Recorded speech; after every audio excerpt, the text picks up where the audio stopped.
yang yang selama ini ada itu hanya Tuhan gitu. Dan saya juga terima kasih kepada teman saya yang pada saat itu ada untuk saya, mengingatkan saya untuk percaya bahwa saya nggak sendirian. Pada saat ibu saya, pada saat saya merawat ibu saya nggak sendirian, saya bersama.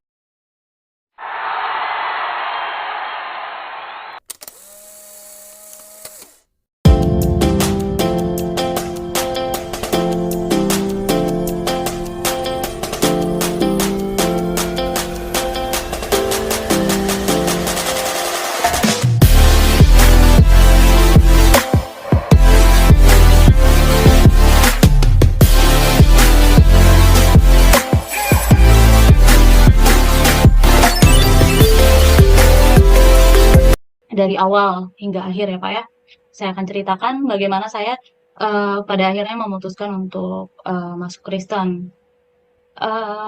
Pada saat itu waktu saya kecil, saya sangat aktif mengikuti beberapa kegiatan di uh, ya pengajian lah ya Pak ya. Tapi Iya, pada saat itu karena saya masih kecil, tiba-tiba saya mimpi mimpi itu di tempat ibadah, saya ngeliat jam begitu besar. Terus dalam mimpi saya tiba-tiba ada ada yang berbicara dari jam itu, bilang kalau saya mau masuk neraka katanya gitu. Padahal kan pada saat itu posisi saya mau mengikuti lomba besoknya. Oke, saya abaikan tapi sampai saat ini saya masih ingat sama mimpi itu. Lanjut ketika di tahun 2009 saya kehilangan ayah saya. Pada saat itu saya hanya tinggal dengan ibu dan kakak saya.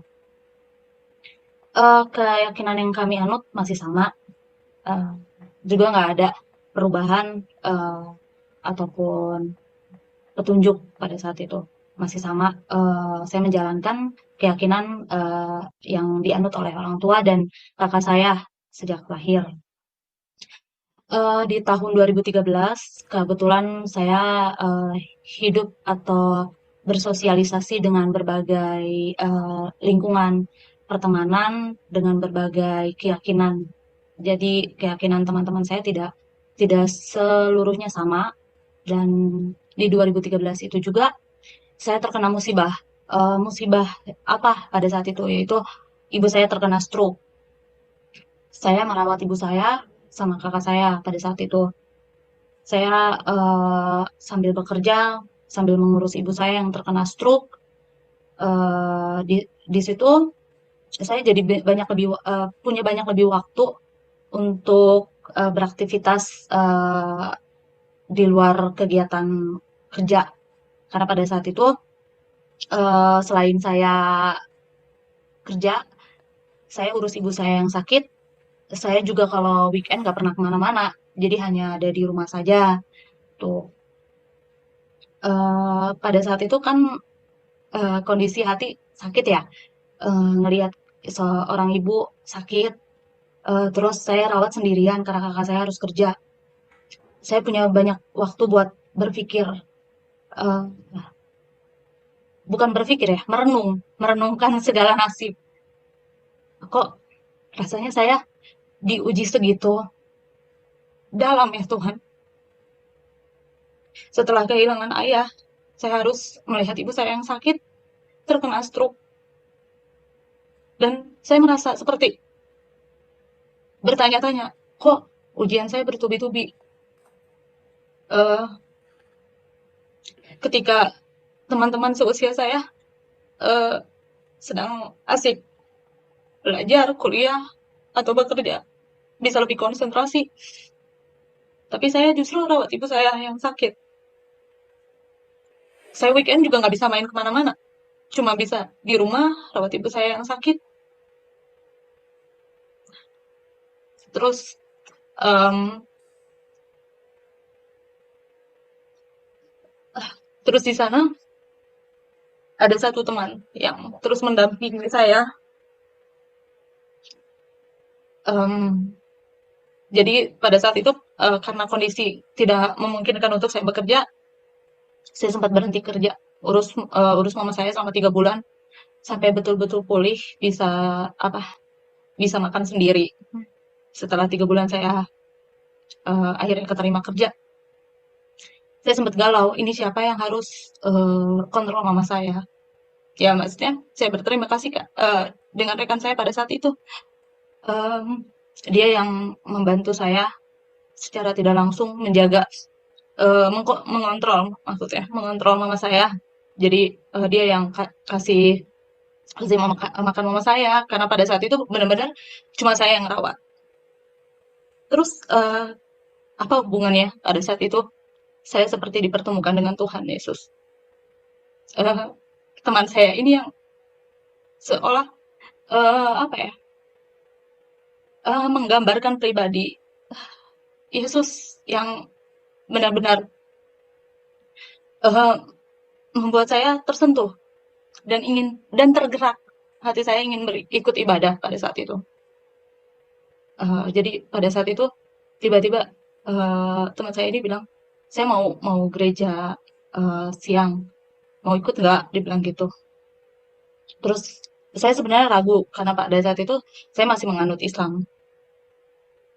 Terus saya bilang, "Oh enggak, kalau mau gereja ya gereja aja," gitu kan, gereja. Akhirnya dia gereja, terus di minggu selanjutnya, eee, dia bilang, "Oh, hari Minggu saya nggak bisa, sama kamu nih, buat temenin, ibu ibu saya mau gereja."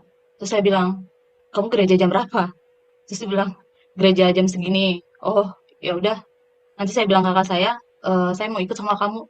Terus teman saya kaget kan, mau ikut gereja? Nggak apa-apa, nggak apa-apa, saya pengen ikut gereja sama kamu." Pada saat itu saya ikut gereja, saya juga banyak mendengarkan firman Tuhan melalui Pak Pendeta di gereja teman saya itu. Singkat cerita, kondisi ibu saya semakin memburuk di tahun 2015. Saya juga sudah kehilangan komunikasi dengan teman saya. Perjalanan saya juga mengenal pribadi Yesus pada saat itu juga terputus. Saya tidak banyak mengikuti aktivitas gereja. Tapi di tahun 2019 atau 2020, di tahun 2020 saya lagi itu kondisi mama saya sudah meninggal karena di tahun 2015 ketika kondisi ibu saya sakitnya semakin memburuk, ibu saya meninggal di bulan Agustus 2015, tepatnya tanggal 25. Di tahun itu saya benar-benar apa ya, uh, merasa hidup saya hampa. Saya nggak merasa tidak ada tujuan gitu kan. Uh, Rasanya kayak beda aja dari dari ketika ada ibu. Meskipun rasanya waktu itu saya nggak punya apa ya, nggak punya tujuan juga karena saya hanya fokus untuk mengurus ibu, tidak ada tujuan dalam artian untuk melanjutkan kuliah ataupun mencari kerja. Tapi uh, ketika di tahun 2015 itu saya coba cari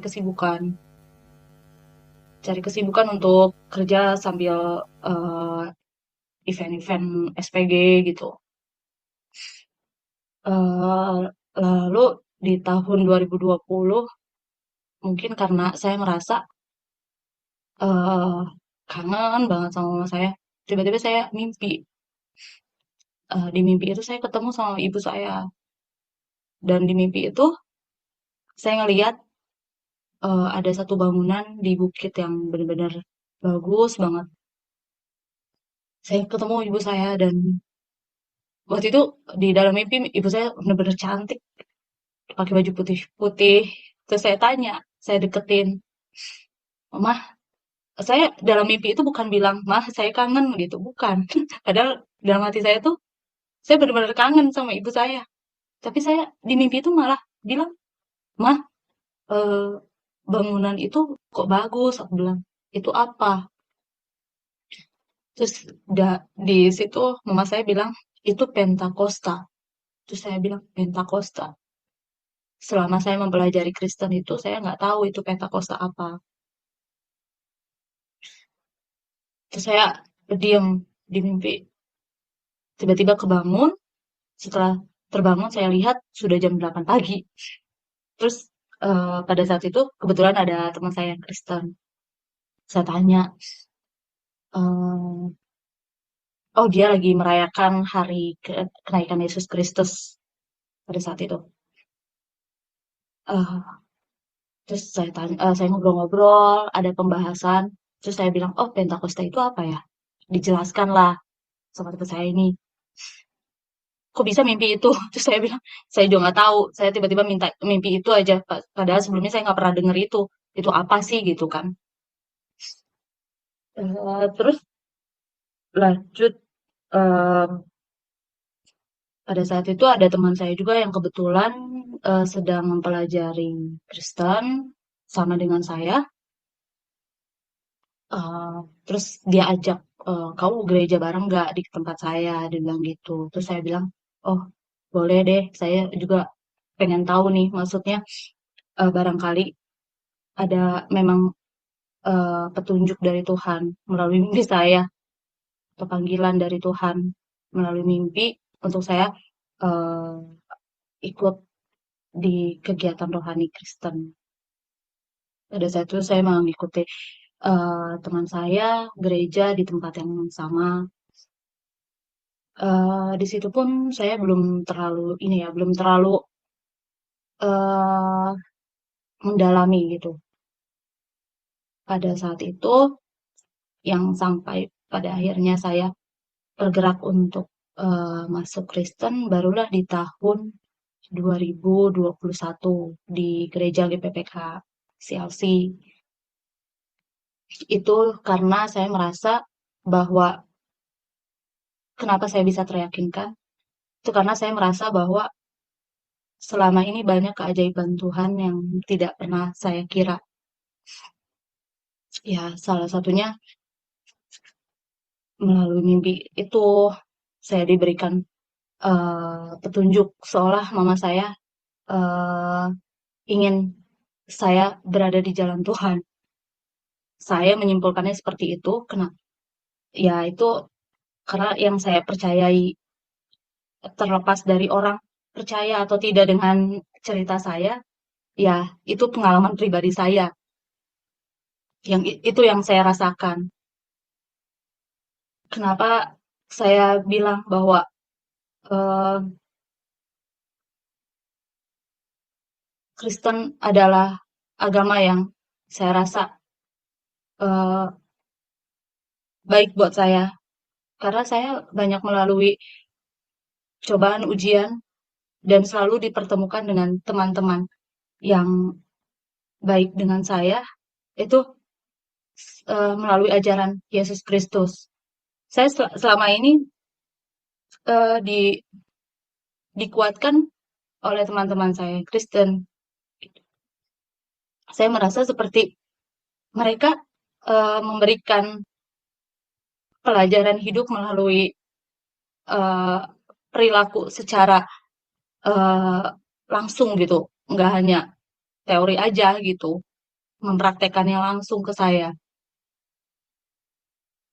Dan saya merasa semenjak saya masuk Kristen pun saya seperti diberkati banyak kasih sayang,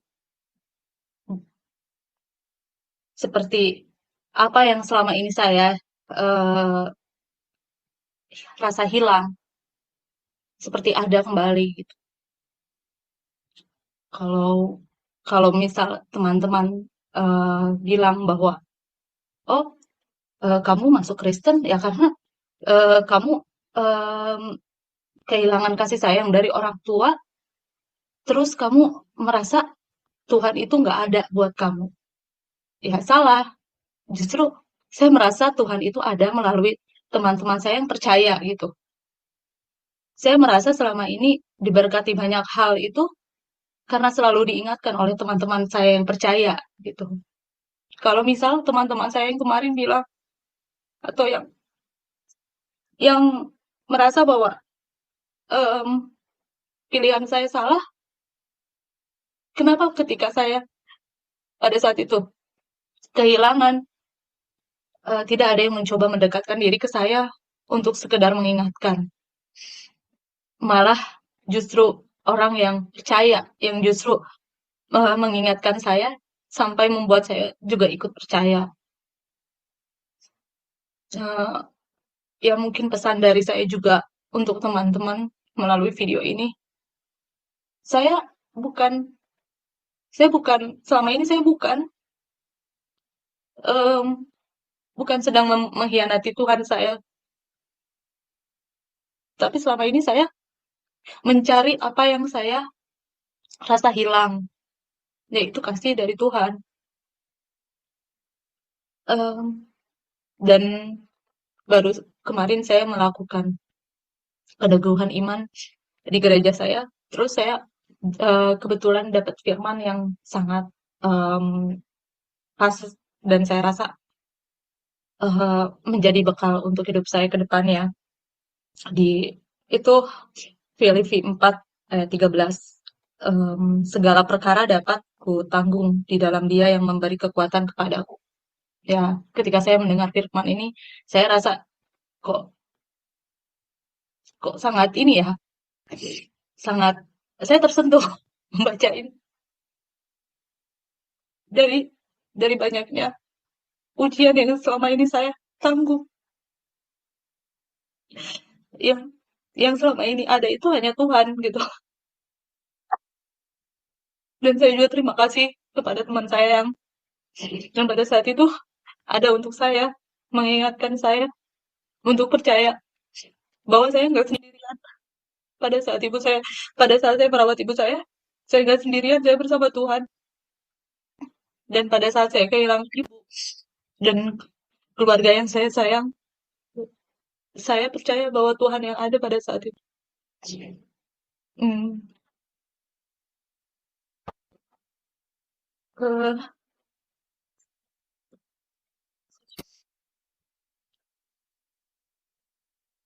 banyak hal yang bikin saya akhirnya memutuskan meyakini ajaran Yesus itu, salah satunya melihat contoh eh, dari perilaku keluarga yang menganut keyakinan Kristen. Saya merasakan kasih kasih Tuhan itu ya lebih banyak melalui eh, contoh berperilaku mereka gitu. Saya tidak tidak menutupi hal tersebut karena memang itu salah satu yang menjadi faktor utama selain dari faktor-faktor lainnya. Jadi mungkin untuk teman-teman saya yang kemarin eh, sudah membantu saya dalam artian ada pada saat saya kondisi sulit untuk merawat ibu saya berterima kasih karena melalui teman-teman saya itu eh, saya akhirnya bisa melalui banyak ujian eh, tanpa merasa putus asa.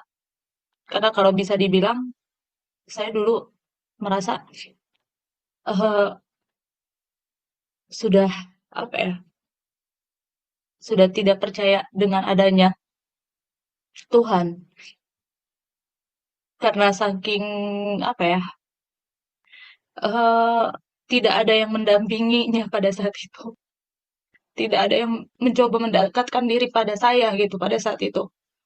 Untuk sekedar menguatkan atau mengingatkan gitu hal-hal baik.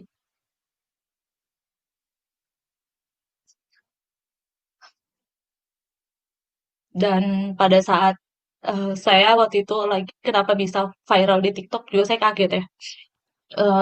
Pada saat itu saya mendengarkan lagu apa Tuhan Yesus tidak berubah.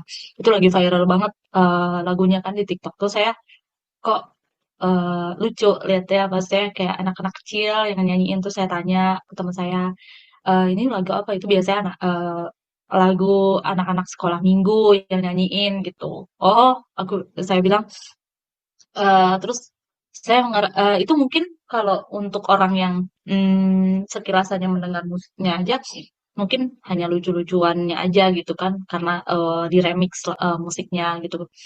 Tapi kalau saya jauh lebih daripada itu, saya mendengarkan liriknya. Tuhan Yesus tidak berubah. Ya, saya merasa bahwa Tuhan Yesus tidak pernah berubah. Eh, selama ini selalu diingatkan banyak hal baik, eh, dan Tuhan Yesus mengingatkan melalui orang-orang yang tepat bagi saya. Hmm, Kalau saya flashback lagi selama ini, saya merasa kehilangan sosok sosok keluarga saya. Ya, pada saat saya kehilangan orang tua, itu saya hanya berdua dengan kakak saya. Nah, pada saat kakak saya menikah, kebetulan kakak saya menikah dengan eh, Muslim, namun keluarganya Kristen. Nah, saya saya pada saat itu eh, tinggal dengan mertua kakak saya yang notabene eh, keyakinannya Kristen. Pada saat itu kenapa saya tinggal dengan mertua kakak saya karena pada saat keponakan saya usia 5 bulan dan kakak saya baru menikah 1,5 tahun, kakak saya kehilangan suaminya. Dan pada saat itu yang menanyakan kabar secara intens, saya tinggal dengan siapa, kakak saya bagaimana, keponakan saya bagaimana kondisinya, itu hanya mertuanya saja. Jadi mereka memutuskan untuk kami tinggal bersama di rumah mertua kakak saya. Dan saya melihat contoh kasih Yesus Kristus itu pada saat tinggal bersama mereka. Cara mereka berperilaku, mengasihi sesama. Itu saya melihat secara langsung tanpa ada tanpa ada paksaan. Pada akhirnya kenapa saya dibaptis di Agustus 2021 itu karena saya merasa semakin yakin diberikan kesaksian langsung melalui perilaku mereka. Anggaplah saya bukan siapa-siapa bagi mereka, tapi mereka mengasihi saya seperti seorang anak sendiri. Padahal kalau em, mungkin pada saat itu mereka mau, itu mereka tidak perlu harus repot-repot lah istilahnya ya, memikirkan kondisi saya atau kondisi kakak saya. Bahkan em, keluarga saya sendiri pun eh, yang notabene kandung, tidak ada yang menanyakan kondisi saya sedetail dan seintens keluarga kakak ipar saya gitu kan.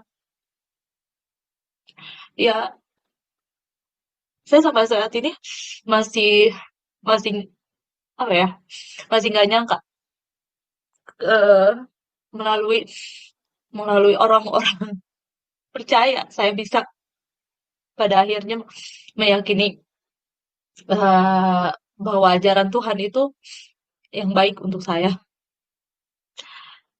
Dan sampai hari ini juga saya masih terus belajar karena eh, saya harus harus berproses lebih baik daripada sebelumnya. Dan saya juga semakin hari semakin yakin bahwa saya sudah ada di jalan yang baik menurut saya. Meskipun tidak mudah yang saya lewati. Karena melalui video yang viral, ya banyak juga cibiran yang mengatakan bahwa saya meyakini keyakinan saat ini itu hanya karena berdasar pengalaman saja. Dalam artian saya tidak punya bukti kuat bahwa apa yang saya yakini ini terbaik di mata mereka. Tapi saya kadang balesin sih chat-chat dari mereka yang bilang bahwa kepercayaan saya ini menyimpang dan lain sebagainya. Saya bilang bahwa kepercayaan itu tidak pernah bisa diperdebatkan karena kepercayaan, karena judulnya saja kepercayaan. Nggak mungkin kamu nggak percaya dan saya percaya harus didebatin, nggak bisa. Semuanya itu melalui proses dan tidak semua orang melalui proses yang sama dengan saya. Ya bisa ditarik kesimpulannya bahwa hanya orang-orang yang Tuhan pilih yang bisa menganut ajaran kasih Tuhan. Itu pun saya tidak dalam waktu setahun 2 tahun melewati banyak hal untuk pada akhirnya saya meyakini Yesus sebagai juru selamat saya. Melainkan 2013 sampai saat ini berarti terhitung 9 tahun baru saya memutuskan untuk dibaptis seperti itu. Mungkin kalau untuk dari saya eh, cerita pengalaman pada akhirnya saya menganut Kristen segitu sih Pak. Dari saya pribadi untuk teman-teman semua yang percaya terus berkati teman-teman kita yang perlu akan kita di kehidupannya dan juga untuk teman-teman yang belum percaya untuk saat ini percayalah bahwa keyakinan itu tidak bisa diperdebatkan sampai kapanpun. Keyakinan itu tidak akan pernah bisa diperdebatkan. Tapi dengan kuasa Tuhan akan ada jalan yang bisa menuntun kita ke ajaran Tuhan Yesus Kristus seperti pengalaman saya. Jadi jika ada teman-teman saya yang sampai saat ini masih memperdebatkan keyakinan saya saat ini, saya memohon maaf karena ini keputusan saya pribadi, apa yang saya percayai itu tidak akan pernah bisa saya paksakan kepada teman-teman. Demikian kesaksian yang telah kita dengar secara bersama-sama dan kita telah menonton kesaksian dari wanita yang mana dalam perjalanan hidupnya sangat berat ketika mengikuti Tuhan. Semua beban yang dialami boleh berjalan dengan baik dengan tuntunan oleh penyertaan Tuhan. Kiranya video dan kesaksian ini memberkati kita baik dalam perjalanan kita sekarang maupun yang masa yang akan datang.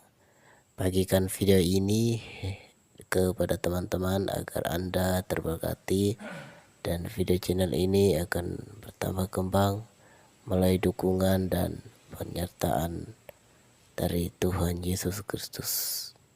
Salam.